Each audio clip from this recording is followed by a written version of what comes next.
একটা নাস্তিক প্রশ্ন করেছে, আচ্ছা আপনার আপনি আমাকে দুটি প্রশ্ন উত্তর দিতে পারলে আমি আপনার ইসলাম মেনে নিব।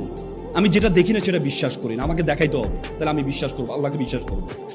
দ্বিতীয় হচ্ছে, আপনারা বলেন শয়তান আগুনের তৈরি, তো শয়তানকে নাকি জাহান্নামে আগুনে জ্বালাবেন, তো আগুনের তৈরি শয়তানকে আগুনে জ্বালালে তো সে তো শক্তিশালী হবে, তাকে কেন আপনারা আবার আগুনে জ্বালাবেন? তখন তিনি কি করলেন? তাকে ইট দিয়ে একটা বাড়ি দিলেন। এই তো নিচে দেখলো, এই তো আপনাদের মুসলমানদের সমস্যা, আপনারা না পারলে হয়তো ইট দিয়ে বাড়ি দেন, আর না হলে বোমা মারেন। আপনি কি ব্যথা পেয়েছেন? অবশ্যই ব্যথা পেয়েছেন। কোথায় পেয়েছেন? এখানে পেয়েছি। দেখান তো ব্যথাটা। ব্যথাকে দেখানো যায়? ব্যথা তো অনুভব করা যায়। তো তিনি বলেন, একটু আগে আপনি বললেন যেটা দেখেন না সেটা বিশ্বাস করেন না, আপনি এটা কিভাবে করলেন? বলছে আপনি আসলে ব্যথা পেয়েছেন? অবশ্যই ব্যথা পেয়েছি। ইটটা কিসের তৈরি? মাটির তৈরি। আপনি কিসের তৈরি? মাটির তৈরি। আরে ভাই, মাটিকে মারলাম, মাটি তো শক্তিশালী হওয়ার কথা, আপনি ব্যথা পাবেন কেন?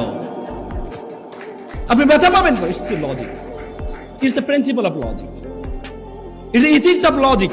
আপনি লজিক্যাল হতে হবে।